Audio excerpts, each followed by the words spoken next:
Good morning, good afternoon, and good evening, members of the International Simulation Football League, and welcome to the Season 36 Awards Show. I am your host, MN Musi. I am a member of the event's graphics team, one of the co-heads. You may know my player as one of the greatest fantasy quarterbacks in a long time, in Malcolm Savage. And I am very happy to bring to you this new format that we have for the awards. But I am not alone here. I have a group of esteemed guests with me today, and I will introduce them to you all. First, we have lovely Cody. Hi, I'm Cody. I've been recently appointed to the head of the ISFL Awards department. It's our first year kind of doing the new format, so if you have any comments or questions, you can hit me up and I will try to explain best I can. Then we have newly appointed general manager of the Arizona Outlaws, Kotasa, who just came off of an Ultra Mini victory with Tijuana. Hi, yeah, that's me. I've been on plenty of draft streams, but for those that don't know me, I also head the Hall of Fame department and excited to be able to do the announcement on the stream. Then joining us as well is one Liberty Wolf Nate. He's been wanting to come onto awards stream for a while. He gets the chance here with quite a new format, so we're excited to have him. Hello, I'm Liberty Wolf Nate. I'm more of a DSFL specialist, but... And then last but certainly not least, we have the esteemed user Pat. You may know him for his work with the Sim team, as well as a former general manager of the league. I think you're really overselling it with esteemed, but I appreciate it. Yeah, Pat, administrator for both the All-Pro teams for the ISFL and DSFL, Sim Balance team, former general manager. Just excited to be here and kind of go through this new format that Cody mentioned. So thanks for having me. Yeah, we have a new format here. It's a little bit different this time. And we do have a little bit of a schedule to kind of explain what we're going to go through today. So, let's see. PowerPoint, are you going to work with me today? Hold on a second. It's my first time streaming. I don't know why they let me do this, but we're just going to roll with it. Believe in you. Yeah. I mean, I see the slides. I don't know if they're not showing up on stream or not. Yeah, But they're not showing up on YouTube. I got it. I know what to do.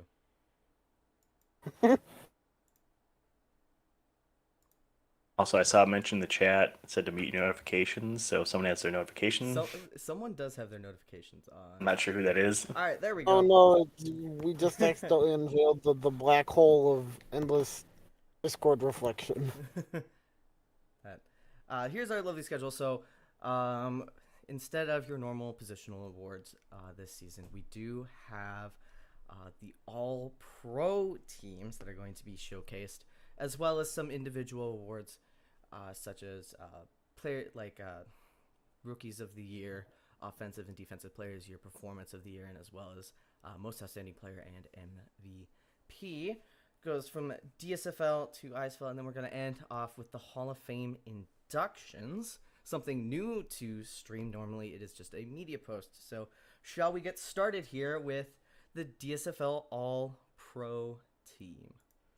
Yes, we shall. So the rosters that we do for the DSFL All-Pro team, we have one quarterback, two running backs, three wide receivers, two tight ends, two offensive linemen.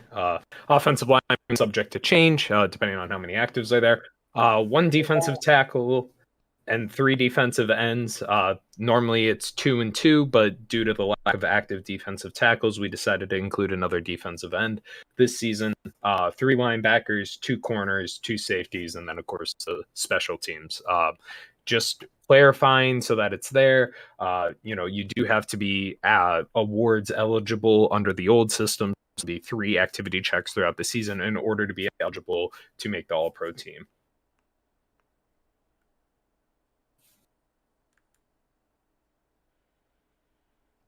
Oh, the quarterback for the DSFL Season 36 All-Pro team is Boris Bickerman. Yeah, had a great season. Put up 35 touchdowns, had a 99 passer rating, led the league in any net yards per attempt. I believe that's was there. Is it average net yards per attempt? Pat, do you know? Yep. Okay. Yeah, average so- yards per attempt. So, and that's just total net yardage. Arguably the most efficient quarterback in the league this season. Great touchdown to interception ratio. And to do it as a rookie makes it all that more impressive. And just to clarify, it's adjusted net yards per attempt. Thank you. I always mess that up. Yeah. And at running back, Moosey, who do we got? For the Luchadors, we have CG Breezy, and for the Royals, Lenny Lyons. Both of these players were actually unanimous selections by the committee. Breezy at want to talk about? Either of you guys want to talk about why these guys are both unanimous? Breezy is unanimous due to having 1,700 yards, and with that being almost 400 more than the next closest person. And Lyons mainly gets in for his 1,300 yards and 13 touchdowns, with an insane 4.8 yards per carry on top of that. Yeah, just 2 great running backs. Both top the league in terms of yardage, and just great performances from both of these guys this season.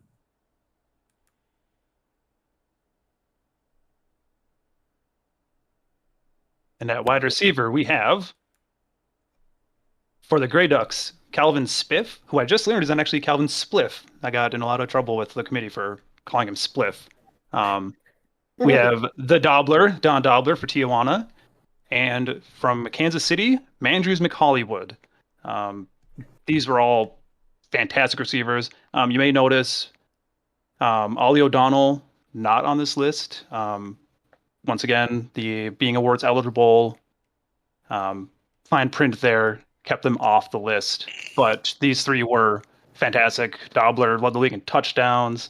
Spiff, a massive 66% catch rate, almost 16 yards per catch, and a very solid 9 touchdowns. And McHollywood just was great in every kind of metric for receivers with 11 touchdowns, 1,300 yards. Just didn't lead the league in anything, but was up near the top in about every metric you could have. So these 3 were just fantastic. Yeah. Absolutely. And Spiff was unanimous, right? Correct. Spiff was a unanimous selection.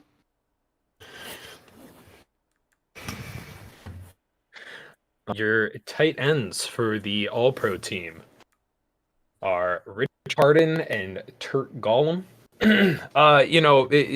Tight end was one of those positions this year. There were a couple guys that stood out. Harden gets big ups for his blocking ability with 36 pancakes and had 315 yards. And then Golem actually eclipsed him in pancakes with 43. He did have a sack allowed. And they had 225 and 2 touchdowns. Again, to clarify, Emmett not awards eligible this season, so that's why they did not make the team. But two solid tight ends here.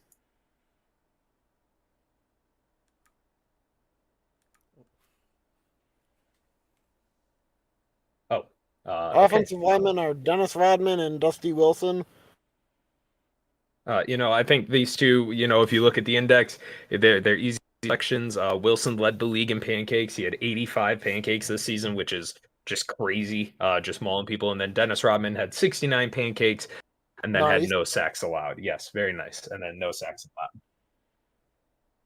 And just on Wilson there, those 85 pancakes that's 16 more than the next highest player, which is insane to over a 14-game season to average more than 1 per game, then your next highest competition is pretty crazy.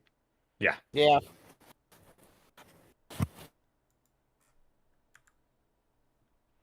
Defensive tackle goes to basically the only active defensive tackle in the league. I think we maybe use one of 2. I think. Charles Chapman had a great season though for D tackle. Did lead his position with 50 tackles. Had 8 tackles for loss and 3 sacks. Yeah. So a great, for a D tackle, that's a really good, really efficient season. Or really okay, note he was one of the only active defensive tackles. Although there were other active defensive tackles, although the majority of them played end, and Chapman was basically the only one who actually played proper defensive tackle. And that's why he's here, and you'll see the other guy that if we were just going off of defensive tackle as a position would have likely gotten this nod later. Defensive end, if I'm not incorrect. Skip ahead, Nate. Let's Moosey move it along here for us. So a defensive end. Once again, we got 3 of them this season. For the Grey Ducks, Mike Scott. For the Luchadors, Descarius Green the 5th. And for the Royals, Joseph Reed, who is the one that Nate was referring to. He's listed as a defensive tackle in the index.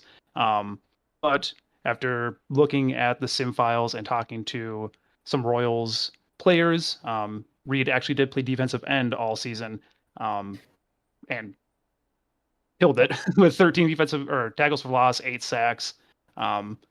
Green for the Luchadors was second in his position in tackles for loss and in sacks. And Mike Scott was just dominant with 16 TFLs and 12 sacks. Yeah, he was on another level. To go with 72 tackles, which is 27 more than the next most for a defensive end. Yeah, our only unanimous defensive end here, being Scott. All right, and for linebackers, I'm gonna butcher it, and I shouldn't, but I am. Akiri? Was it Kari Kiri? I think that's pronounced. Akiri. Charlie for the Portland Pythons, Charlie Thornton for the Luchadors, and Ignatius Riley for the London Royals. Akari, I don't know how to say it, but was our unanimous linebacker here. Absolutely insane season. 14 tackles for loss, 15 sacks, 4 forced fumbles, and 2 defensive touchdowns. Thorson had a great season as well. 13 tackles for loss, 10 sacks, and then was great in coverage with a 54% catch rate. And then Riley led the league in tackles with 108, had 10 TFLs, 9 sacks, and also was great in coverage with 55% catch rate. Riley led linebackers in tackles, did not lead the league in tackles, just as a correction, technically. All right, and then our corner, we have Donatello McTurtle and Mabel Pines. I don't know if that's the right turtle there. That looks like Raphael. For McTurtle, they're both of the Tijuana Luchadors. He had a 54% catch rate. He led the league in pass deflections and interceptions with 30 PDs and 6 INTs, and then also had 2 defensive touchdowns. Mabel Pines was second in pass deflections and also had 4 interceptions. So and great 5 forced fumbles. Pines yeah, also had 5 forced fumbles and 3 fumble recoveries. It's a turnover machine. So 2 great players, and we're great in the secondary. That's a dynamic duo there. That it is. And at safety, go ahead, Nate. Sorry. For safety, we have Inspector Gadget and Nate Winter. Nate Winter led the league in tackles with 115, which is absolutely insane for a safety. And Gadget was just an overall machine in with 6 interceptions and 2 defensive touchdowns. 2 players. I really like. It kind of feels like Gadget's 3 safety and Winter is the strong safety of these 2. Yep, and Gadget also was a unanimous selection at safety this year also.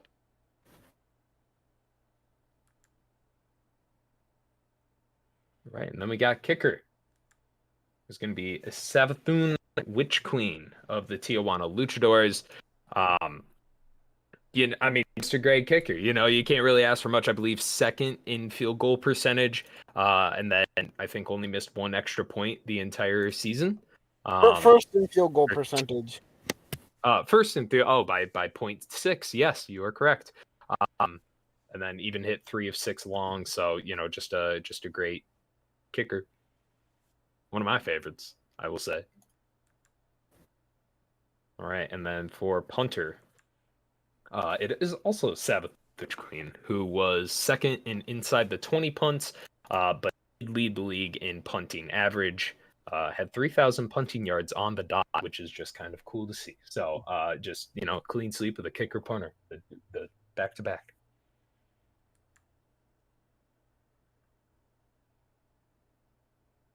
And for returner, the final spot on the DSFL Pro team, we have Mandrews McHollywood for the Kansas City Coyotes.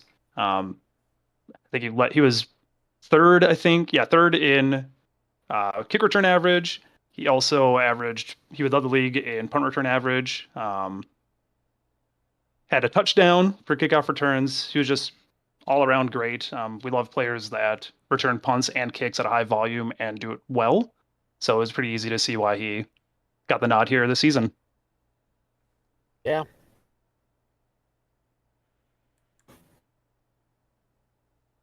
Right. Defensive performance of the year. We have Rona Amir Khani's week 1. Monty Ward's week 3. Inspector Gadget's week 8. K-Ray's week 5. And Outlaw Mode Sicko's week 9. If you can sense a theme, there is one. Lots of Portland Pythons. Yeah, just a little before you jump ahead here to the winner, just some background information on these. So Amir Khani, his week 1 performance was 4 tackles with 2 interceptions, 2 passes defended, and a defensive touchdown. Monty Ward had an insane 16 tackle, 2 tackle for loss, 1 sack, and 1 forced fumble and fumble recovery in his week 3 game. Akari had 11 tackles, a tackle for loss, 3 sacks, a forced fumble, a fumble recovery, and a defensive touchdown. Inspector Gadget in week 8 had 5 tackles, 3 passes defended, 2 interceptions, and a touchdown. And Outlaw Mode Sicko had 6 tackles, 2 passes defended, 2 interceptions, and a defensive touchdown. So all 5 of these are just really standout, awesome games. 4 of them from the same team. So something in the water there in Portland. Yeah. And the winner is Inspector Gadget's week 8. Congratulations, Inspector Gadget. Great game, that one. That was a fun game to watch.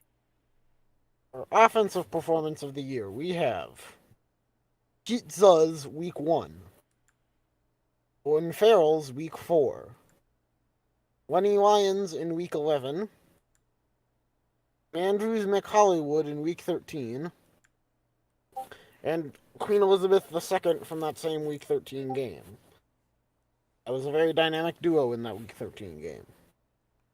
Yeah, that was so McHollywood, just for, as you mentioned, both week 13s, McHollywood had 190 yards and 3 touchdowns in that game on only 4 catches.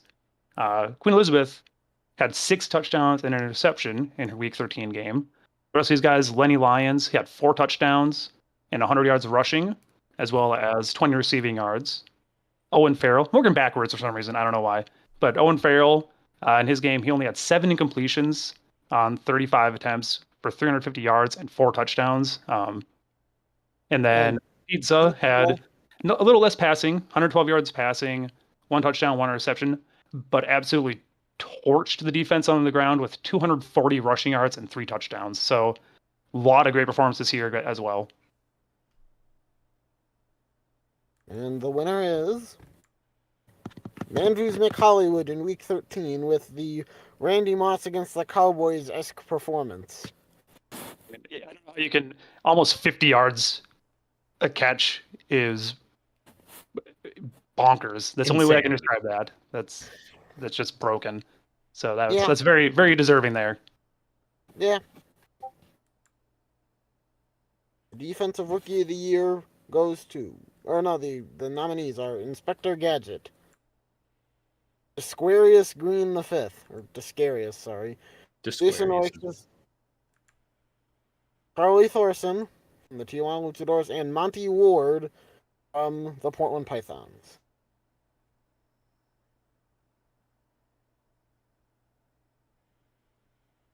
Let's see it. Anybody have anything to say? I mean, I'm all gonna great say- players. Yeah, we don't. I mean, Gadget won. Never mind. I don't know what I'm speaking. Moosey, who we got? Inspector Gadget. Yeah, I mean, 6 picks, 15 pass deflections at safety, 2 touchdowns. I mean, it's hard to deny that, especially as a rookie. He did get a sack in there too, which is just fun. But as a rookie to be able to do that, that's very impressive. You see a lot of people who are in the DSFL who are never able to put up numbers like that. So, Did Rich Triplett ever put numbers like that up in the DSFL? well, we'd never know because someone didn't nominate him for Corner of the Year. Couldn't be me. And Offensive Rookie of the Year, the nominees are Dolores Bickerman for Tijuana, Dip Dillon for the Bondi Beach Buccaneers. I'm going to butcher this name, I'm sorry. Dobromil Dvorak for the Portland Pythons. Matthew Mara with a hideous number there for the Dallas Bird Dogs. Whoa. Okay, you're really saying whoa to me? That is terrifying. I'm sorry. And Adrian St. Christmas, King of Queens You call for that terrifying, Portland. but you didn't say which Queen's render was terrifying. When that thing looked. One of these is They all look terrifying. normal to me. They all look normal to me. So I guess I don't judge people like Pat does. Fair point. Anyhow, We really let's shouldn't see be it. judging those renders. The And winner. your Offensive Rookie of the Year is Dolores Bickerman. I mean, I don't when think you're there's a whole lot of surprise for that, but I mean, when you're first team All Pro at quarterback as a rookie, you're likely to win Offensive Rookie of the Year. That's how it normally works. yeah, I mean, a very very impressive season by her, especially again as a rookie. So,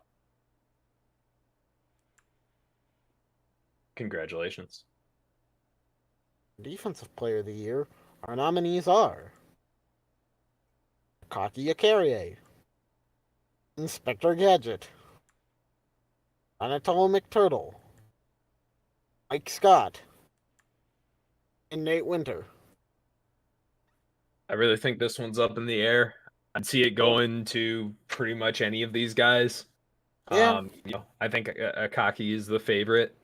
But I mean, any of these guys are well deserving of this award. See it. Anatole Donatello.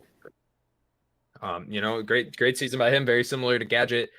6 picks, 2 touchdowns, 32 PDs with a great catch rate. Just a lockdown corner down in Tijuana. So, congratulations. Offensive Player of the Year.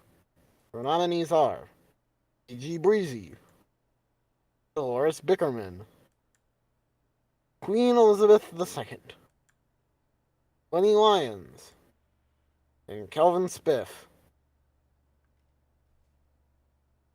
I feel like if it's not Dolores here, then she wins MVP. But if she is here, then I don't know, so then I don't really know where it goes.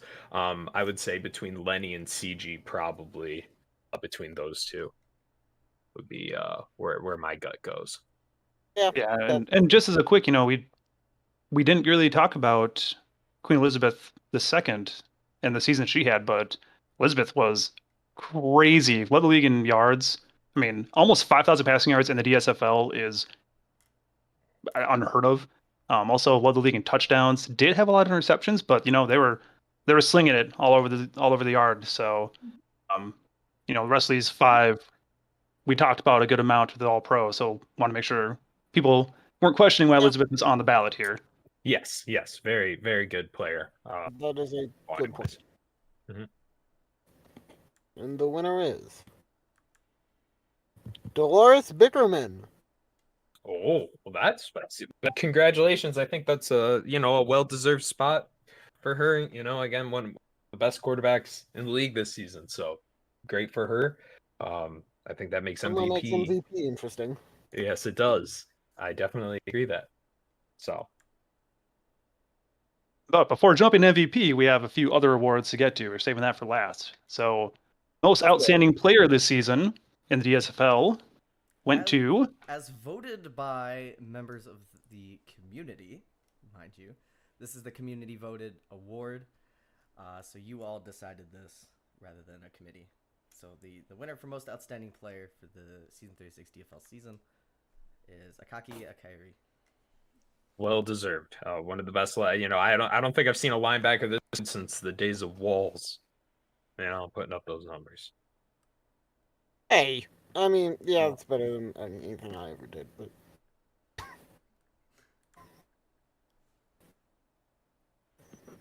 Your nominees for General Manager of the Year are Katasa and Dude Man with the Luchas, Chucky and Glims for the Buccaneers, Captain Goosar and Pug Walrus for the Pythons, Webster and Godon Bombay for the Royals, and Repnagar and NC 206 for the Grey Ducks. Sorry if I mispronounced any of those. Speaking as someone who worked with all these people over the course of last season, they're all great. They've all done fantastic jobs at, not only putting a good product on the field, but also developing great users. So, it really could go anywhere. Good competitive teams too. So I'm not laughing at that. I'm laughing at the chat. So I guess we will see what happens. And your winners are Cortasa and Dude Man for the Luchadors. I'm about to get toxic in here. No, I'm kidding. It's weird to be on stream accepting this. Well, we can mute you if you want, and we can talk about it. No. Yeah, sure. No, that'd be great. Yeah, if you want to talk about it. Da da da.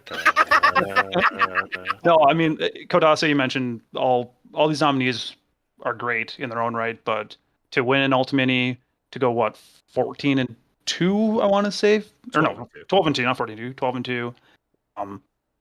Tijuana's just had a rookie quarterback lead them all the way. Absolutely blew everybody in the South out of the water. Yeah, I mean, it's 6 games. Very well deserved. And anyone that's been around Dude Man Katasa the past couple of seasons, or Katasa the entire time you've been a general manager, knows the amount of work you put in, and this is very well deserved. So I know you're not going to talk about graded by yourself, but I will. So congratulations. And also to Dude Man, if you're watching, congratulations to you also. Very, very, very deserved. Yep. Well, thank you for the kind words.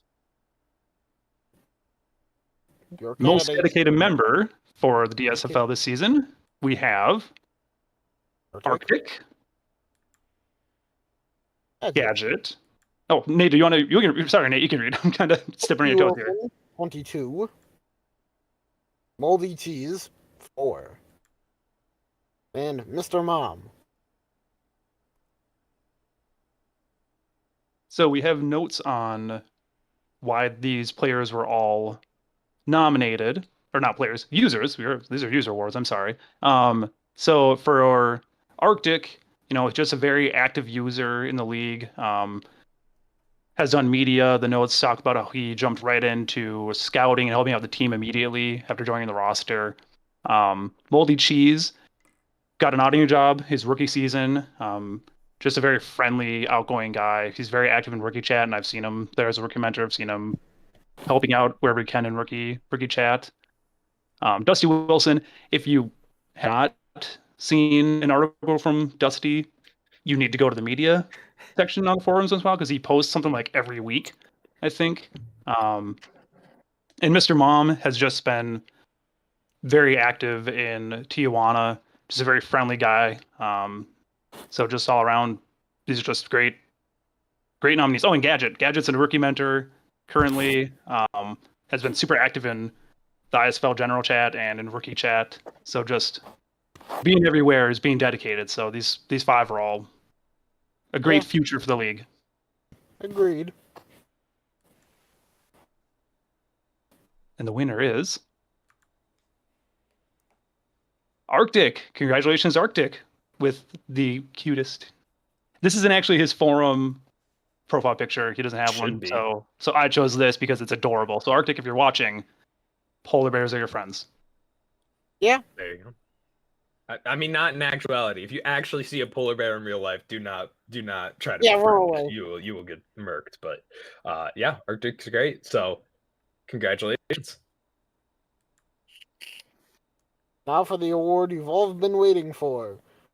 The DSFL S36 MVP. Your nominees are Akaki Akere, Dolores Bickerman, DG Breezy, Bunny Lyons, and Kelvin Spiff. So with Bickerman having already won Offensive Player of the Year, they are obviously not eligible to win MVP. So who do people think out of the 4 we have left who deserve MVP the most?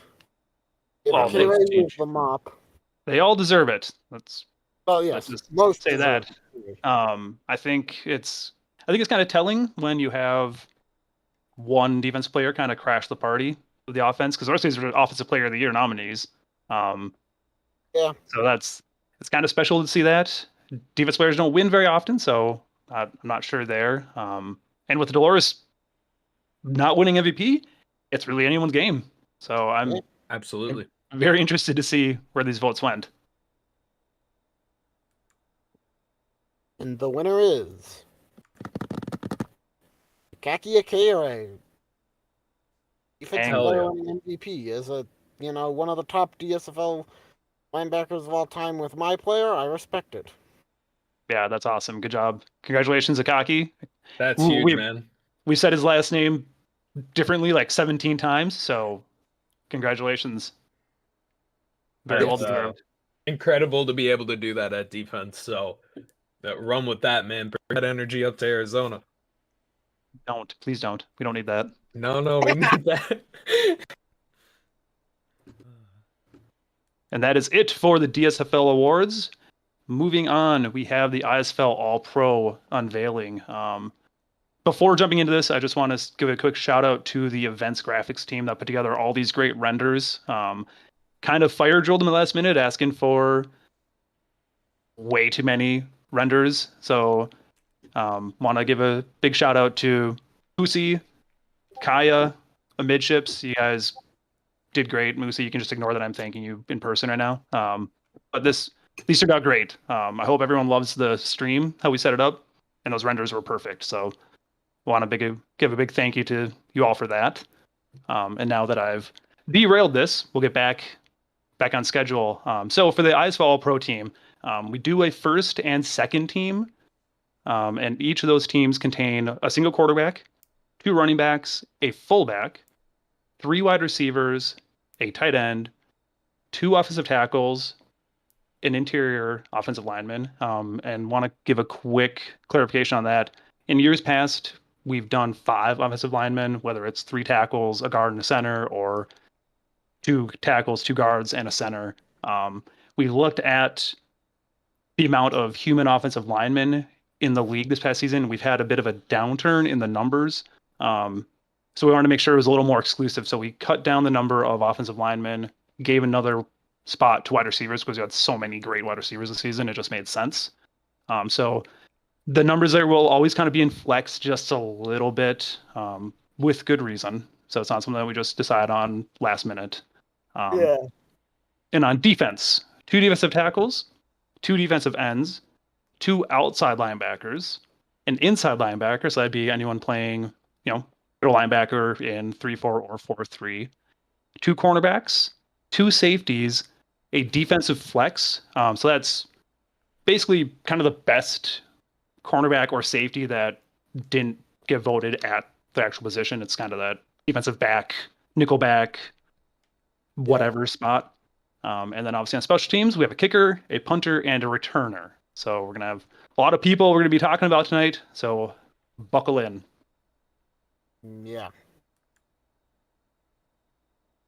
So at quarterback, we have on the first team, Carter Knight for Sarasota.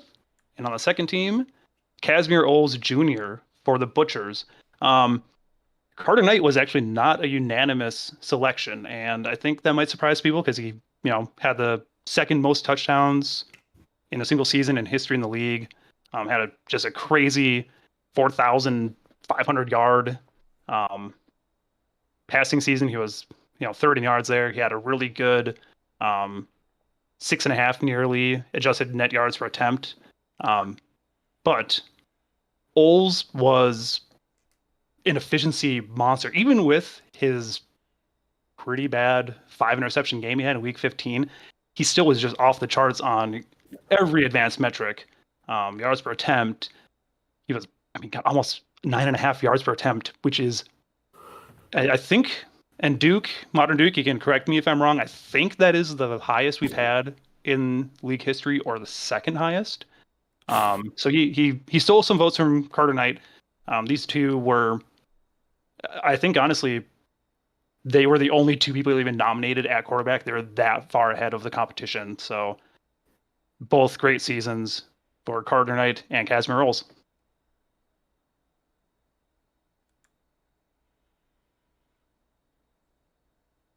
All right, and at running back, for our first team, we got JQ Jr. and Lalu Muhammad Zori. JQ Jr. being unanimous. And then at the second team, we have Mason Malone and the Stig. JQ Jr. leading the league in total yardage and touchdown, having the second most yards in history and the third most touchdowns in a single season as well. Zori had 2,000 scrimmage yards and had 19 total touchdowns, so that's what got him there.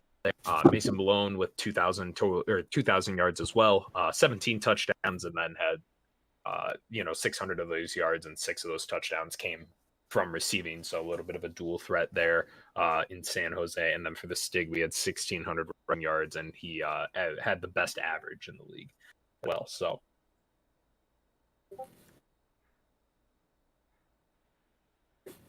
All right, and at fullback, your first team all-pro fullback is Abadeo Akafinwa. I'm saying that right. And your second team is, oh man, I can't remember how he pronounces this. Leandre. Someone help me out on this. It's not diarrhea, it's Diarra. I know it's not Diarra. Yeah, I couldn't remember how he said it. I didn't know this beforehand. It's okay. You didn't practice this. You may notice one fullback who was left off this list was Ivan Tostovich. As we kind of dissected this a little bit, we found out that Tostovich played a majority of his snaps actually at tight end, and we wanted to give more highlight to the players that actually played fullback. So even though Tostovich had a great season with 80 pancakes, gave the nod to the guys who actually line up where they say they do. And Akinfenwa, 65 pancakes and 0 sacks allowed at fullback. He was second most for the position. Diarra had a very respectable 31 pancakes. He actually carried the ball a lot. He had 68 carries this season for the Otters with 250 yards and 2 touchdowns. So just an all-around, more old school kind of fullback play there. But both were great at the positions. And at wide receiver, we have for our first team, we have Cole Maxwell of the Yeti, Nick Capper Collin Jr. for Sarasota, and Berndy Brat for Yellowknife. And then for our second team, we have Sal Ami for the Honolulu Hahalua, Johnny Patey for the Austin Copperheads, and then Vincent Sharpe Jr. Okay, hang on. I'm sorry. My cat is like spazzing right. For the Butchers, Cole Maxwell led the league in yards per catch with 18. Also had a buttload of receptions. If I'm trying to remember how. I don't have it pulled up right now, but it was well over 100 receptions. if I'm recalling correct. Is that right, Pat? Nope, he had only 90 receptions, which makes the fact that he had as many yards as he did just crazy with his 18 yards per catch. Second in the league. It's third in touchdowns, had 26 receptions of 20 plus yards, which was crazy. Being our only unanimous receiver, which might come as a surprise to some people because Nick Capper-Collin Jr. obviously had a great season, led the league in touchdowns with 18, which I believe broke a record that has been standing for a very long time. Was fifth of the yards in the league, and then had the second best catch rate in the league. One of the reasons that Capper-Collin did not, oh my God, what did my cat just do? One of the reasons Capper-Collin didn't make it completely unanimous was just because of Pat, I'm gonna need you to take over, bro. Something crazy is happening with my computer. No, that's fine. That's fine. My cat is. And yeah, as Kotasu was kind of getting at, the Capper-Collin debate about whether he was the best this season was actually the most contentious we had all year in the All-Pro discussions. And I think where people kind of looked at him unfavorably was he was a little lower on yards per catch, even though he had one of the best catch rates in the league. Almost 70% of the passes that went his way were completed. He had a lower, he was about 11 yards per catch, like 8 yards per target. So some of the voters didn't really like that as much as what Maxwell showed them or some of the second team players showed them, and brought the other first team player kind of very similar stat line to Maxwell. He caught the ball a little more efficiently, about 5% more of the passes that went his way were caught, but still he actually led the league in yards per target. He was third in yards. He had a very respectable 9 touchdowns. Compare that to Capper-Collin's 18, doesn't sound that impressive, but 9 touchdowns is still very good. On the second team, Johnny Patey led the league in yards. Was oh, sorry, I had to clear my throat there. Also posted 14 yards per catch. Was a just all-around deep threat for the Copperheads. Vincent Sharpay, 1,500 yards. He was third in yards per catch. As you see, there's a bit of a theme here. These kind of big play receivers are really making a name for themselves. Sharpay also with 9 touchdowns. And then Salami, however you want to say his name.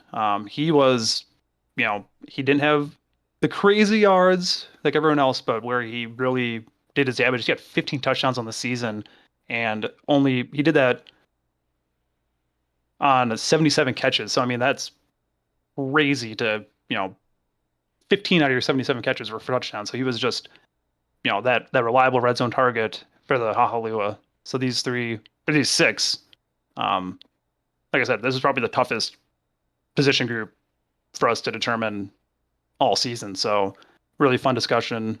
Maxwell, obviously, the sole unanimous. And I don't know if Kotas is just gone now. What happened? Like you said, it was a very crowded wide receiver spot this year. A lot of great players, and I can see why you guys pushed out the one extra spot on each side. There was just so many candidates this year. It's that the pass happy league we're moving into. It's what happens. Wide receivers are just going to keep being the stars, I feel like. But enough about them. Let's move on to tight ends.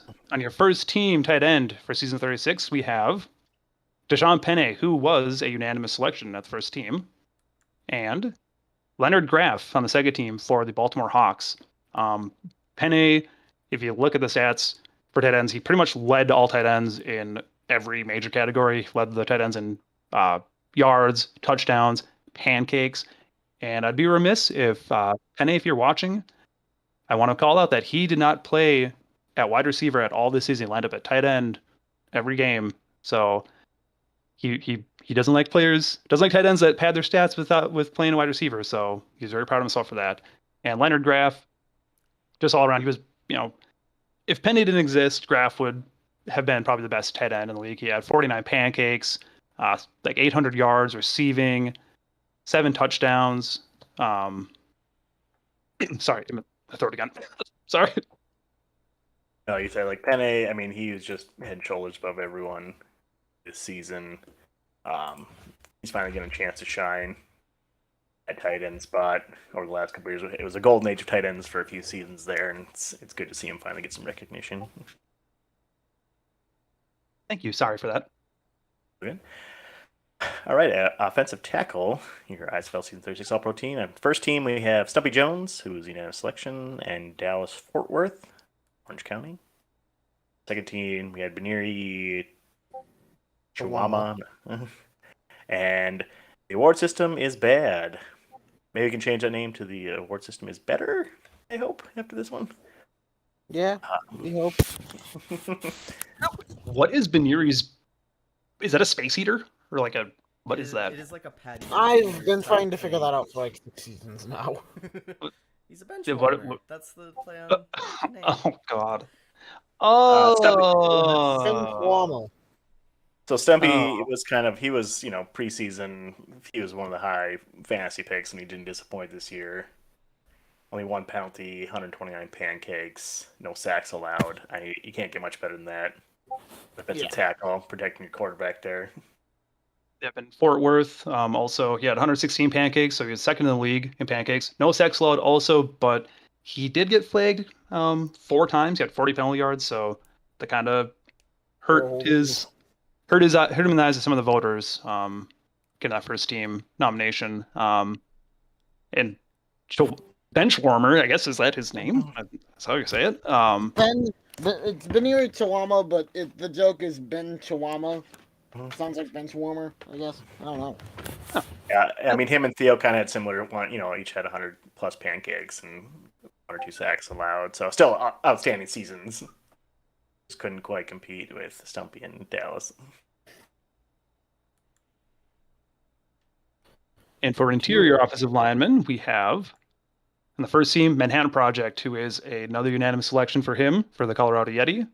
And the second team, Chevy Bronco for the San Jose SaberCats.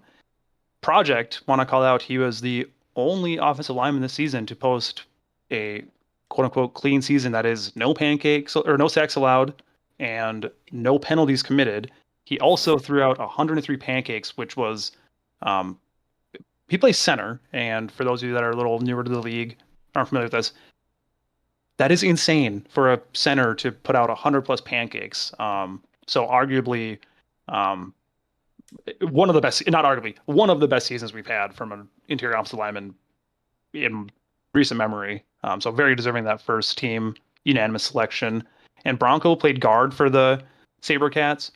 Very good 68 pancakes, which is very strong for a guard. Did commit 3 penalties and did allow a single sack, but what the voters really liked was that he actually had 2 fumble recoveries on the season, which, that heads up play there, kind of saving those drives, protecting your quarterback. So that gave him the nod for the second team. Well deserved. Defensive tackle. First team All-Pro, we had Christian Marciano and the legend Chuck Roth. On second team, we had Cade Williams and Emperor de Pengu. Christian Marciano, Philadelphia.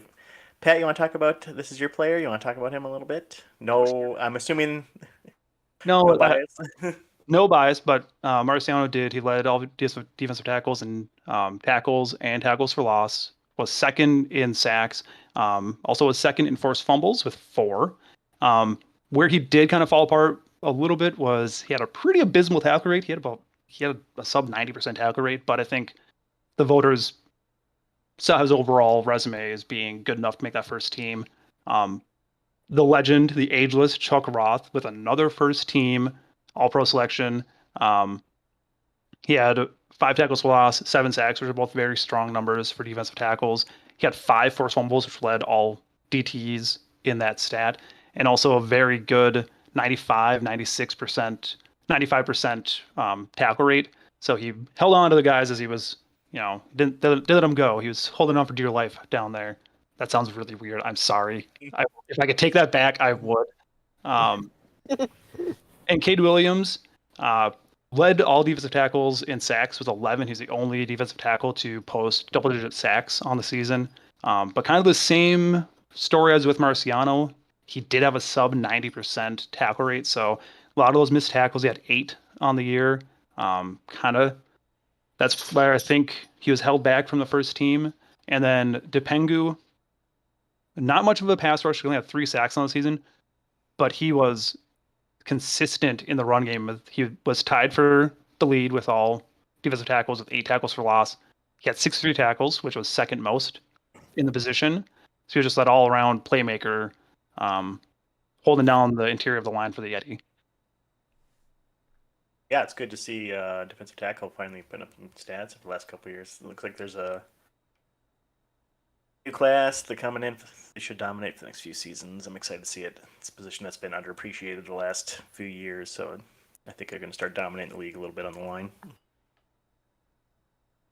Defensive end for the first team, we have David Moyes, who was a unanimous selection, and Leonardo McTurtle, who is Leonardo in that one. Second team, we had Rocco Blade and Will Stern. I mean, it's no surprise to see David Moyes, another unanimous selection. Probably, I mean, one of the best defensive ends we've had in the league over the last probably 5-6 seasons. Whoa. I don't know about all that, LB, man. I don't know about that. Hey. Got to give him credit where it's due. Posting double-digit numbers in both tackles for loss and sacks. Led defensive ends in both those and in tackles. It was easy. He was one of the easiest choices. Very good. And something in the water over there in Orange County, because Rocco Blade actually was traded there too. So they had him and Leonardo and Stern all on the line. But all 3 of these guys just put up great numbers. McTurtle, a very, very solid 10 tackles for loss and 8 sacks. Stern put up 12 sacks on the season. Blade had 11 sacks on the season. McTurtle forced 3 fumbles. Rocco Blade forced 3 fumbles. I mean, it's consistent. These 3 beyond Moyes were just all just great, all in their own way. So might as well just slap them all together. They played together for half the season. Just throw them all on the same team. Yeah, well deserved. For outside linebacker, for the first team, we have the unanimous selection Big Slamu and Zephyr Greywolf. On the second team, we have Concussion and Dexter Hall. Slamu being unanimous here, I feel like kind of a no-brainer. Not surprising. 20 sack seasons, I feel like me personally, I've been a little desensitized to them, but due to some recent sim balance patch that came out recently, they're not nearly as common as they once were. So to be able to post 20 sacks and what do you have, 18 TFLs or something like that? 17. Yeah. 17. Okay. Yeah, linebacker pre-balance was slightly busted. Now with that balance kind of brought back down to earth, so seeing those 20 sacks is crazy for a linebacker. That much more impressive. Right, exactly. And the second, also first team with Zephyr Greywolf. I mean, Yellowknife's got a great linebacking core there, along with Concussion. So watch out for that Raid's defense, season 37.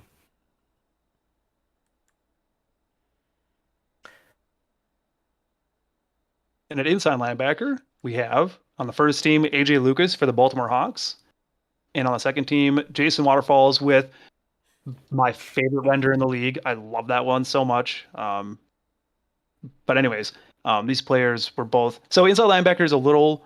It's not as flashy. You're not blitzing as much. You're not seeing those really high sack numbers where they kind of stand out.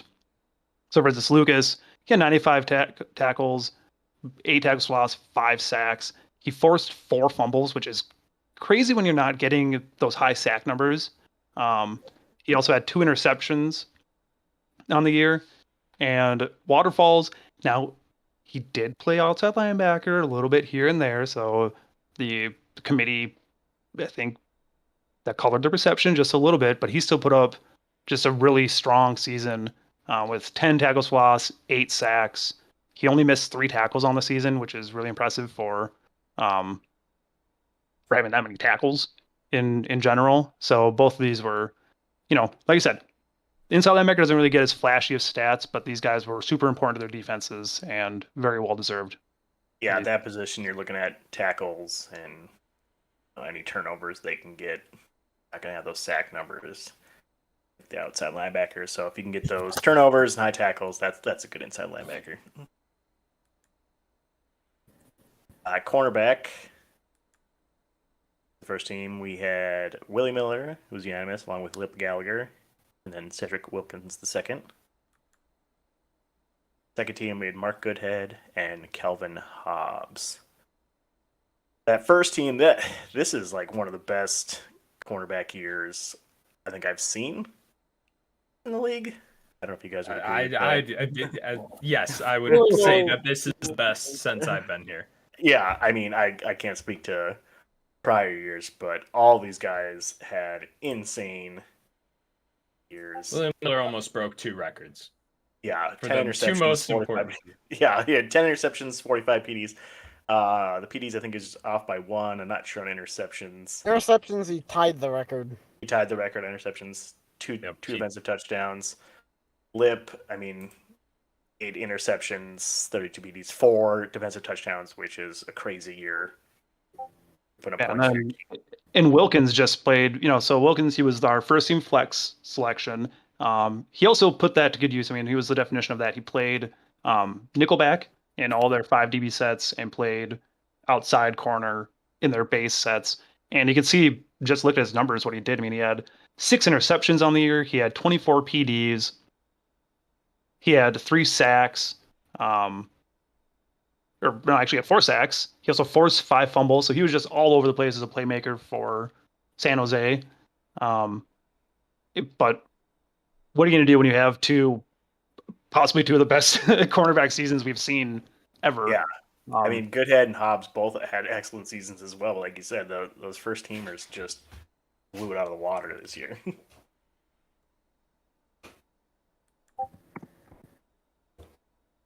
And at safety, we have on the first team, Lance Witt for the Arizona Outlaws and Amari Springer for the second line with New Orleans. And on the second team, Chim Rickles, also in New Orleans, Spike Daniels for Sarasota, and Orpheus Zaryuros was our second team flex player.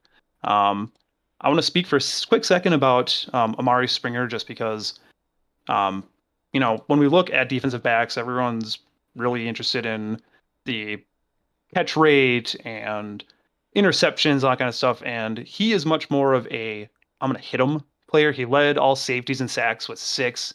He had 83 tackles, which was second amongst safeties. He did allow a good amount of passes to be completed his way. We're going to ignore that. But he did have 4 interceptions, 2 defensive touchdowns. He was just an all-over playmaker for New Orleans. Lance Witt was much more traditional safety play. He allowed just a shade over 62% of the passes to be completed. He had a very good 70 tackles on the season, 4 sacks. He had 4 interceptions. So it's easy to see why these both made the first team. That second team, Chim Rickles actually led all safeties and interceptions. He had 6 on the season and 13 passes defended, as well as 1 defensive touchdown. And Spike Daniels has been, if you've paid attention to All-Pro since we've been doing it, Spike has always been kind of that, get some votes. He's on the team once in a while here and there. Big playmaker for Sarasota. He's kind of I think he's a well-known name in the league. But this season he had 4 sacks. He also had 2 interceptions, 4 forced fumbles. He was just kind of all over the place there. And Zaryuros, receptions. He had 9 passes defended. That defensive backfield for the SaberCats was just great all around. So probably a big reason they made the playoffs, I think. Absolutely.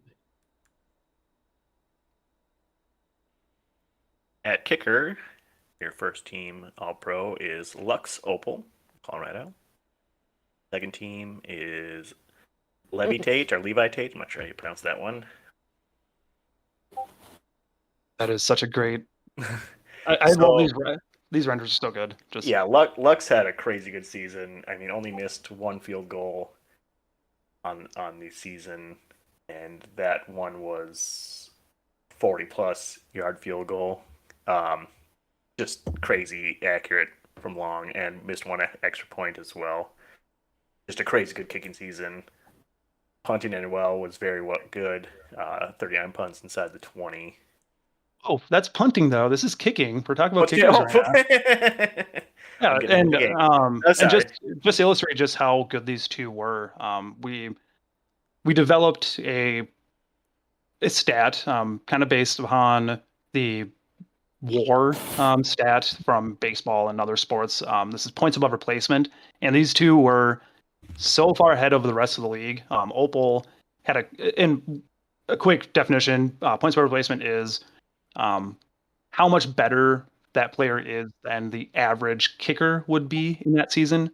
And both of them were, I mean, there's 1 and 2 for the season. Let's I'd hope. argue the stat to be called points above average, because points above replacement makes it seem like it would be points above a call-up that's just an IA, like 300 PPE guy.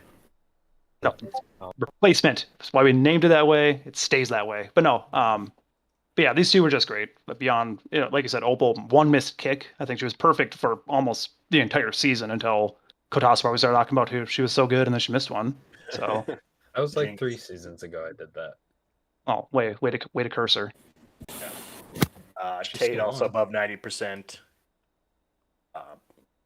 Perfect on extra points. It's don't get a lot of fanfare, but a solid kicker is a big reason teams make the playoffs, except for Colorado.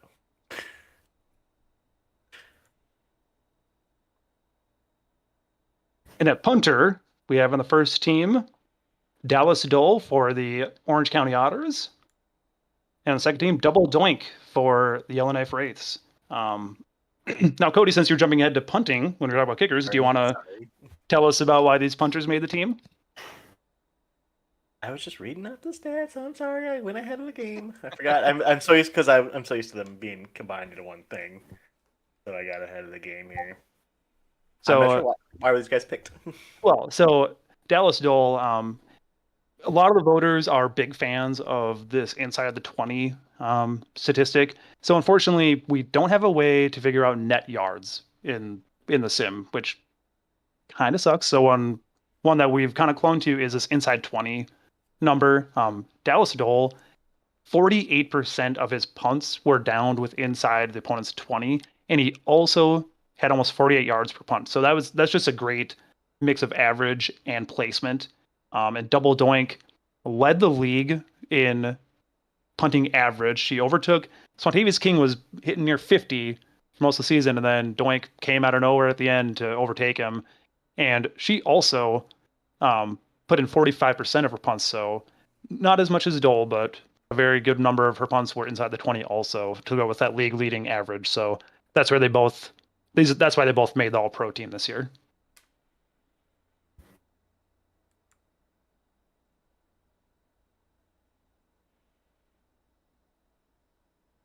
And at burner, on the first team, we have...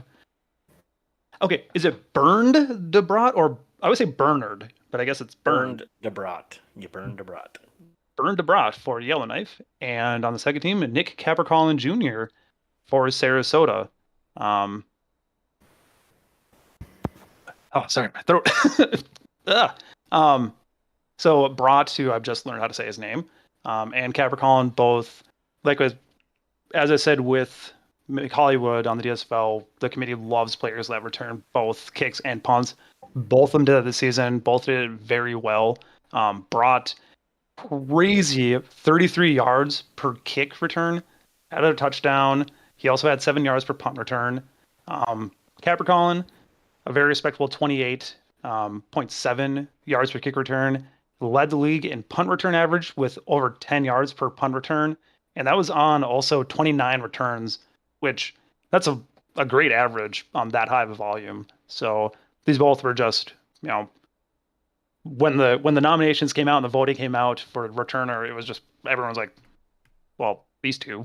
But I don't know who else we would even consider at this. Rod also had one of the few kickoff return touchdowns this year. There wasn't too many.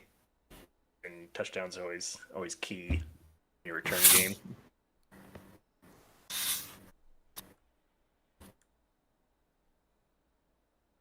All right, and performance of the year for the ISFL, we have Carter Knight, week 4, in which he completed 36 passes for 6 touchdowns and 395 yards. Anthony Stark in week 14, a game in which he had 10 tackles, 2 passes defended, 2 interceptions, and 2 defensive touchdowns. Cedric Wilkins is a second in week 9, where he had a very fun stat when he had 2 tackles, a sack, a forced fumble, and a fumble recovery, 5 passes defended, 2 interceptions. He also had 3 kickoff returns for 65 yards and 2 punt returns for 27 yards. So just an all-around game. Lip Gallagher in week 15, where he had 5 tackles, 4 passes defended, 2 interceptions, and 2 defensive touchdowns. Willie Miller also in week 15, where he had 5 tackles, 5 passes defended, 4 interceptions, which I believe is a league record, and a single defensive touchdown. And Jim the Vampire, where he had 16 rushing attempts for 139 yards and 3 touchdowns, as well as 29 receiving yards. All of these are just outstanding performances. I love the fact that we had 4 defensive players make performance of the year. It was an insane year for secondary. Like, we were looking at it, and it was all these. It was hard to decide. Let's slow down a little bit. We were trying to hit 5 performance of the year, but we couldn't get out of this 6 range. There was too many cornerbacks who just had dominant games. I mean, multiple touchdown games. Like you said, Miller with the 4 picks in one game. Just an insane performance by all these guys. And the winner is Willie Miller, week 15. I mean, how can you say no to 4 interception game? I mean, that's just pretty good. Yeah. I think a lot of people were split on that 4 interception game, and then that 2 interception, 2 touchdown game from Stark. I feel like those were the top 2 performances, and kind of battle back and forth on that one. So congratulations to Willie Miller on his performance of the year. For your special teams player of the year, your nominees, you have Bernie Brat, Swantavius King, Bush Goose, Lux Opal, and Nick Kepper Collin Jr. We kind of touched on these a little bit during the All-Pro. Like I said, Brat just head and shoulders above the average. Bush Goose, great stat line as well, above 30 yards per average on kick return as well. His punt return, about 6.5 yards per average. That kind of brought him down a little bit. He also had one of the only touchdowns on kick returns this year. King got a lot of love. He was a punting machine. Also had a very good kick percentage, just sub 90%, but almost perfect on extra points. Just a good group here. And Lux Opal, like you said, almost perfect in every statistic this year. So your winner for Special Teams Player of the Year, Bernie Brat. Really showing why he earned that first team All-Pro. Yeah, makes sense. I mean, like you said, all 5 of those just all around great specialty players. And it's actually this is with the new format. This is a combination. So we used to do returner, kicker, punter of the year, and this season, combine it into one. So it makes it a little more fun to try and figure out who actually is going to get the nom there and get the award. Yeah, it's really the best of the best. And in past years, it was kind of you're putting people on the list just to fill it out. It's good to see the best of the best get the nominations.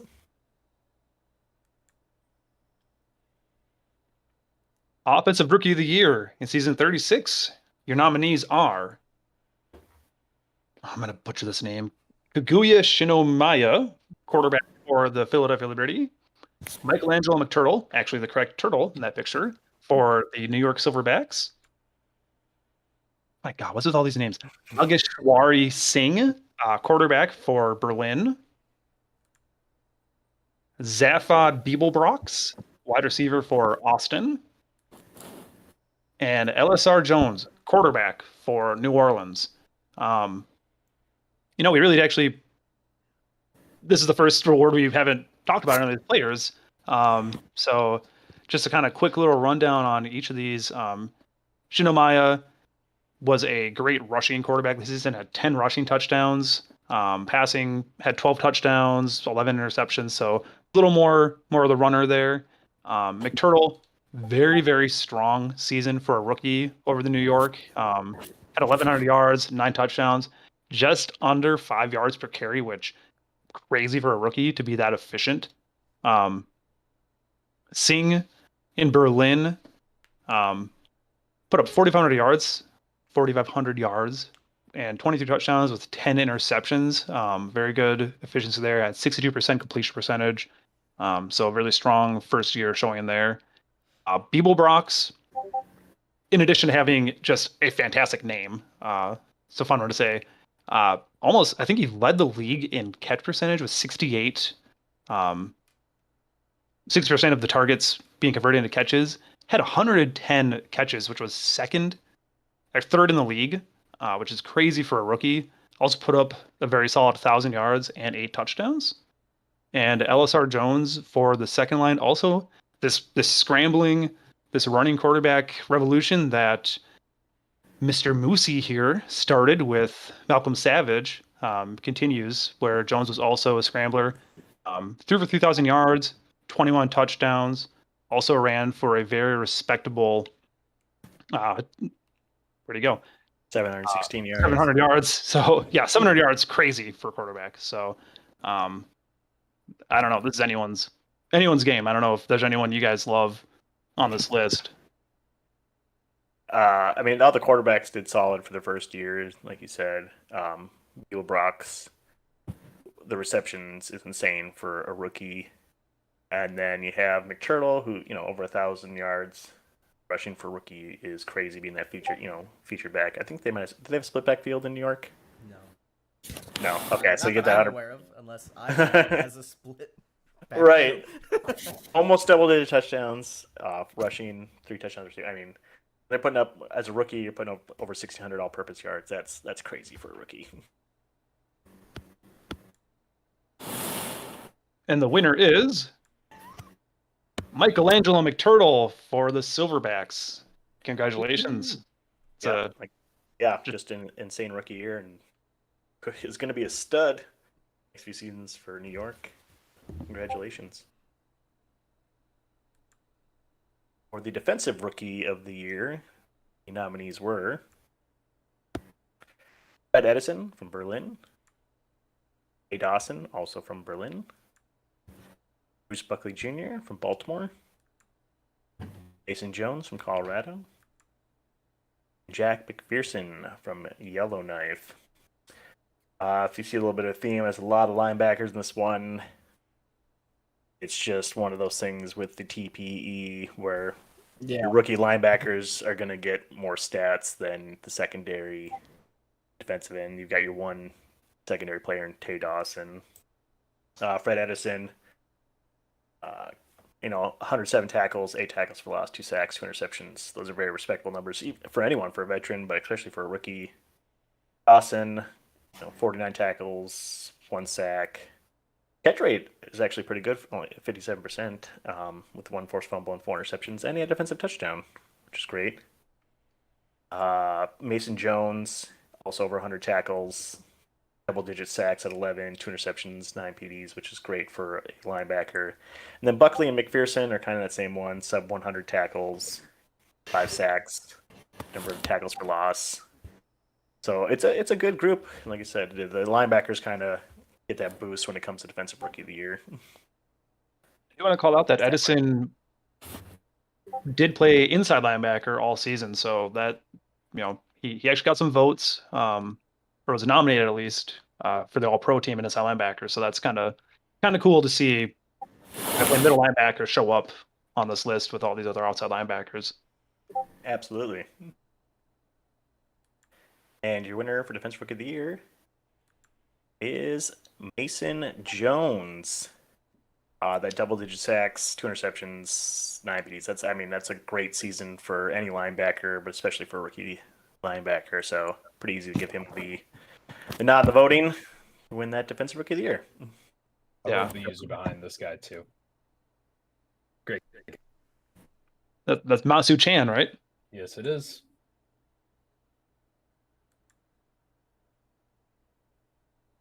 All right, an Offensive Player of the Year.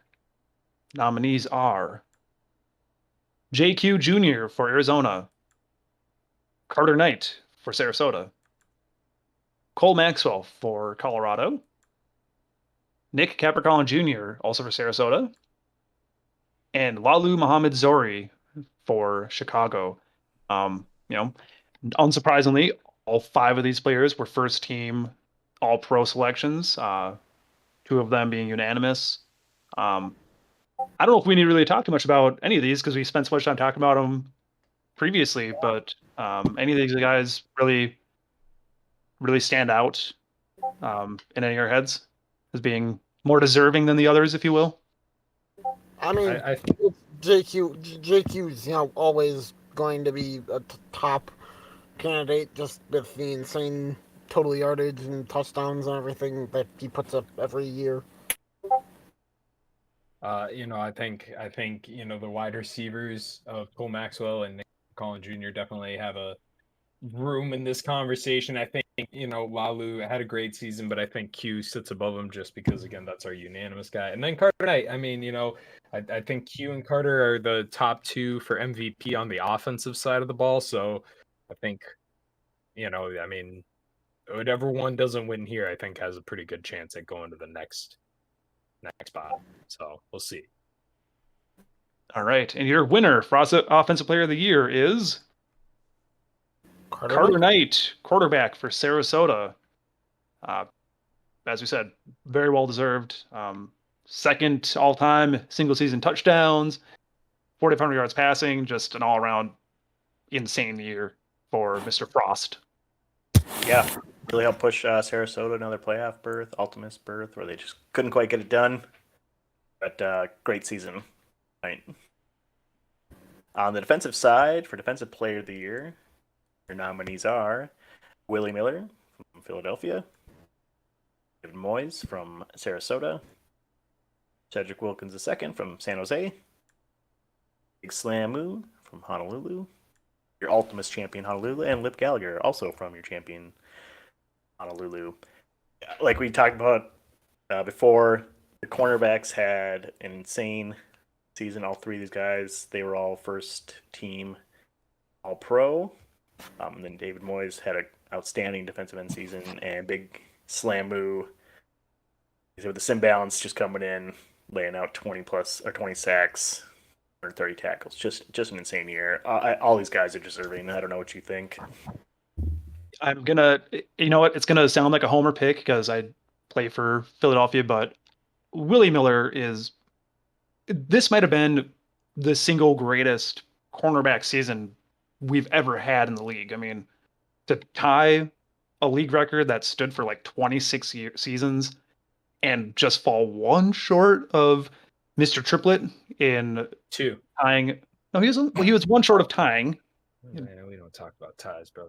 But yeah, it just, and also, like a 60% catch rate. So it just, to me, that's the greatest performance of the year. I know that Slamu had 20 sacks, but as Kotasa said, kind of getting desensitized to it a little bit. Also, David Moyes, just heads and shoulders better than any other defensive end this year. So I could see him getting some nods there. It's crazy. We have four unanimous first team selections here, and then Wilkins just barely missed being unanimous selection. So I don't know. This is really, I don't know. This is anybody's award at this point.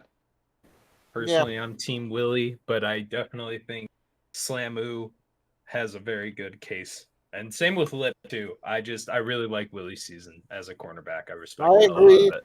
Might be a little biased because Philly and such. Well, your Defensive Player of the Year for season 36 is Big Slamu from Honolulu. And with 38 plays in the backfield, man. Yeah, you can't. You Yeah. can't discredit that. I mean, all around, just amazing Yeah. season. I will Yeah. say, I mean, since it was kind of between Willie Miller and Big Slamu, they did actually tie in the first place vote, so it came to the runoff after that, and Big Slamu got the nod there. So everyone was kind of in the same boat of hard to decide between these two players, and that's just how the voting went. It was a really tight race this year. So congratulations to Big Slamu on Defensive Player of the Year. I think this makes the MVP race between Q and Willie, in my opinion. I think it's between those two. Yeah. Yep, that makes sense to me. And the mop. is JQ Jr.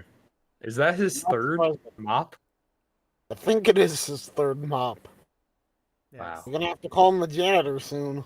See, Opera delivered the mop results to me, and then he posted the Obama giving Obama the medal. Yep, that's the classic meme when it comes to that. Not surprising at all. But yes, we gotta start calling Q the janitor because he has so many mops. For General Managers of the Year, in the 6 we had MM Flex and Ice Bear, Honolulu, your Ultimate Champions. The CC and Painted from Chicago. Arcs and Zoot TX from Yellowknife. Honk and ABH of Sarasota.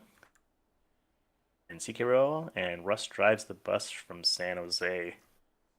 Obviously, if your team's making the playoffs, you have a really good shot at this for your moves from the offseason and previous drafts.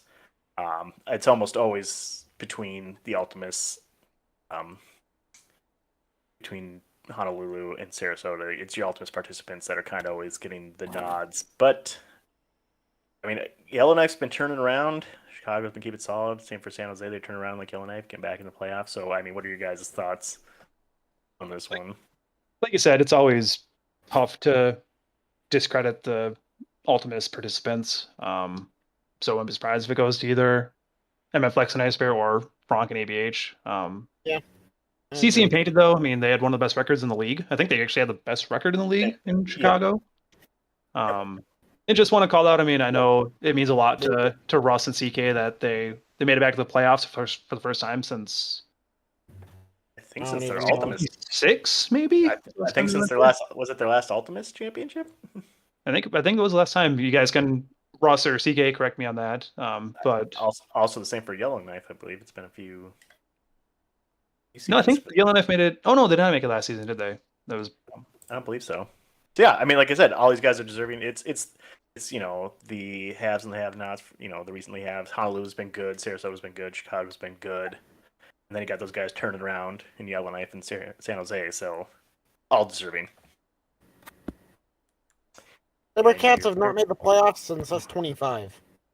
There you go. And your winners, General Manager of the Year, are Bronk and ABH from Sarasota. Just fell short of that championship, but they put together a great team, and they will probably have continued success for the next couple of years with that roster they've built up. So congratulations to those two. Frost at QB, I don't know, but we'll see. All right, and your most dedicated member for the ISFL nominees are Laser, Swanty, Pat, Ooh. Dude Man, and Some Say. Once again, we did have some notes for each of these nominations. This is kind of really just a who's who, except for Pat. No one really likes him. Laser is your current commissioner, job head of like 19 departments in the league. He does everything, runs everything. Swanty, former commissioner, just recently stepped down. I wanted to say one of the nominations for Swanty that someone gave. So if you haven't filled out these nomination forms, it says, who do you want to nominate? And then why do you want to nominate them? One of the nominations for Swanty just said, it's Swanty. Okay. Yeah, pretty much. That makes sense. Dude Man, also in the same kind of realm as Laser. Dude Man has a million different jobs. He's casino. He's a GM. He's on the sim team. I think he's on the stream team. He's an auditor also. He just does kind of everything. Fingers are all over the place. Great guy. Yep, Yeah. absolutely. Some say is an updater extraordinaire. He's my updater. Yeah, he's our updater. He is also general manager. I know he does other things, and I'm so sorry. Some say I'm forgetting some stuff, but all around, I mean, this is a great cast of users. Each one of these guys. I And can't then help that. No, I can't. Yeah, I can't help notice, but you're in the middle. Hey, of this one there.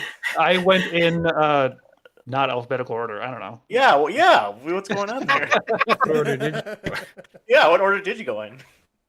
I don't know. The order was on the ballots. I don't know. Oh, sure. Okay. I can't help that. I can't help. Okay, I went by attractiveness. Okay, so Guy Fieri belongs in the middle. What do you want? Yeah. Like I said, all pillars of the league. Swanee, former commissioner, ran the league great. Number of seasons, leagues are taking over. All these people are very integral to the league, and many of them are deserving, except for Pat. And the winner is Swanty. As the nomination said, it's Swanty. It's Swanty. It's a great And it is. way to go out as commissioner. And Yeah. most dedicated member. He did a lot for the league, and wish him nothing but the best in retirement. Also, his second most dedicated member award. So congratulations on the second one there, Swanty. You joined the club. Deserved. All right. And the one everyone's been waiting for, the MVP for the ISFL of season 36. Your nominees are Carter Knight, Sarasota, JQ Jr., of Arizona, Big Slam Moo from Honolulu, Lip Gallagher, also from Honolulu, and Willie Miller from Philadelphia. I mean, when you get down to this award, we talked about these guys a ton. Yeah, there's a Oh, six. sorry. Oh, one more. Sorry, I forgot Lalu, Muhammad Zohri. All these very deserving. They all really help their teams. It's rare to see someone nominated for a team that didn't make the playoffs, but I think without Miller, Philadelphia probably was looking at Not a very many. 5-11 season, perhaps. Yeah, and like Kotasa said, with Knight winning Offensive Player of the Year and Slamu getting Defense Player of the Year, I think it could be between Q and Miller for this. To be honest, I mean, it's Yeah, and I don't know. No offense to Gallagher and Zori, but I agree. Also, having half the ballot be a defensive players is impressive. yeah, I love that. I love this ballot. It's cool to see defensive players get the recognition. Yeah, finally. like I talked about before, we were trying to hit 5 nominees for each award, but when it came to this one, we were debating for a day plus on the final nominee list, and we had to extend it to 6 because there were just so many deserving people for this one. And with that, your most valuable player for season 36 is JQ Jr. Not surprising, like we've talked about all night. Let's go. Outlaws, I mean, That's just crazy good season. Really, helped them get in the playoffs. It's just one of those things where these guys, all of them, very deserving, and it was a close vote for everyone. Yeah, Yeah. very, very well deserved Q, opera, if you want to go by. But when you second all time single season yards and touchdowns, it's hard to ignore that. So Yeah. congratulations. Congratulations. And I believe we have Hall of Fame. Hall of Fame. Kotasa, this is it says it's supposed to say Hall of Fame at the bottom. Pretend that's there. There's the Hall of It's the Hall of the Hall. Text. So Kotasa, if you wanna, this is your show, buddy. So we're gonna let's let you kind of run through here if you want. So the media post will be up tomorrow. But we are gonna go through and introduce our inductees, and then you'll be able to see the full ballot breakdown. Obviously ballots are anonymous, but you'll be able to see who garnered what votes, who's gonna continue to be on the ballot, who was removed from the ballot. If you feel like someone once that post comes out, if you feel like someone should be renominated for the Hall, you are more than welcome to. There is a Google form included in every post that you can nominate people for GM of the Year or GM Hall of Fame, User Hall of Fame, and renominate players who have been removed from the ballot for Hall of Fame, along with your reasoning. Please include your username on that too. It just helps us track who's nominating what and what. So, and without further ado, our inductees. Do you want me to just go one by one and you say a little? Yeah, word? yes, that'd be great, but I don't remember what order it's in, so you just give me one and I'll go. Let's go. Because I got it. All right. So our first inductee is Andrew of the New Orleans second line. The user is Mithrin Deer. Andrew Whitten was a part of the Legion of a great secondary there. Made an Ultimus appearance, was unable to. But he was consistently a great player for the New Orleans second line. He's one of the corners from the S22 class. That was, one of those top corners that came out of that class, which was a stacked class of corners. And there's some great ones coming up. An all-around great player. 5 Pro Bowls, a Cornerback of the Year award in season 27, and a Performance of the Year award in season 29. He is 7th in all-time pass deflections and 6th in all-time interceptions. So well-deserving. And our next introduction is, I might butcher this last name, but it's Matt Axelin. So he's kind of a unique case for the first 3 seasons in the league. When the league existed, he was an offensive lineman, but then he switched to quarterback and immediately was yelling franchise quarterback. Former members of the committee are on record stating that Axelin should have been in the Hall at the time of his eligibility. They just didn't didn't know where they wanted to set the bar, because the bar at that time was, a player like Mike Boss, 3 rings and multiple MVPs and, kind of a high set. Axelin is a 7-time Pro Bowler, 7 consecutive Pro Bowls. He has an MVP, Quarterback of the Year, Offensive Player of the Year, and a ring on top of all that. At the time of his retirement, he was 4th in passing yards and 4th in touchdowns. This is long overdue. Well deserved. I don't know who the user is. I've never met this person before, so I'm sorry. And our next one is going to be William Lim. I only know him as Lim on Discord, but Yongsaris, if I'm pronouncing that right. Yongsaris, something like that. Had a fantastic career. Arguably, arguably the greatest receiver of all time. Is one of the greatest at minimum. He was an immediate impact player for the Yeti, won a ring with them his rookie season, and then from there on went 8 consecutive Pro Bowls, 3 Wide Receiver of the Year awards, and he's top 5 in receptions, yards, and touchdowns for his career.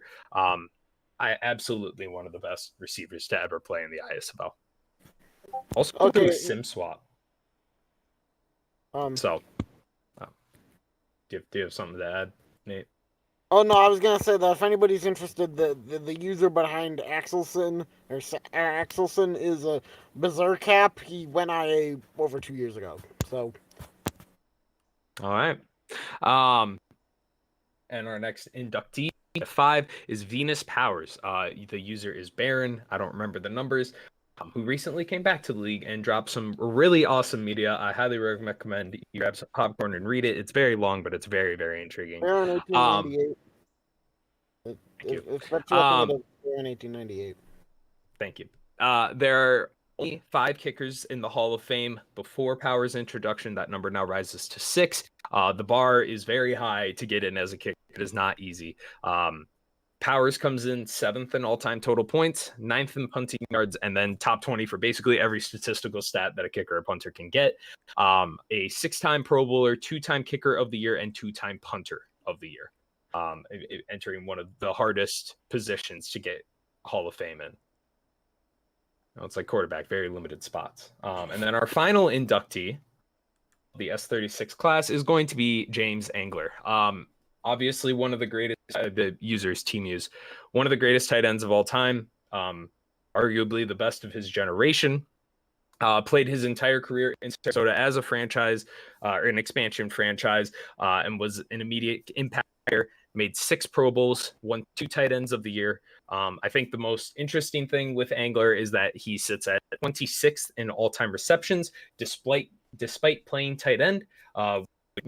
it's 26 total, not 26 among tight ends that competes with wide receivers. So nearly breaking that top 20 mark. I believe at the time of retirement, he was 15th or 16th. But I don't have that number up right now. One of the best tight ends ever. If you've played ISFL fantasy football, like 5 seasons ago, you knew that Angler was like a muskrat tight end. If you didn't get Angler, your tight end was just not going to be that good. So, all right. And that is our class. We don't have any GMs entering the hall. We don't have any users entering the hall this season. Again, full ballot and everything will be out tomorrow, and I will be happy to deliver that. Congratulations to the season 36 class. And congratulations to all of our award winners this season. The voting results will be posted at a later date. I don't know how to work Infinite's magic Python machine that tallies all the votes, so I had to do all of this by hand for the votes, which was fun. And yeah, he was out in Europe for his honeymoon, so he's back stateside, and whenever he gets around to it, he'll post it, but it'll be shortly. And this is our awards show. I want to say thank you to all of the lovely hosts here: Cody, Kotasa, Liberty Wolf, Nate, and Pat. You guys did an amazing job, and I like this format a lot, and I hope everybody does as well. I think it goes a lot smoother when presenting. This was a lot of fun. Once again, I already thanked you and the rest of the events team for the wonderful graphics you guys made, but this is great. And just to echo you, Moosey, thanks everyone. Thanks for you for tuning in. Be back next season with hopefully a more refined version of this. So yes, we can hope. Thank you so much.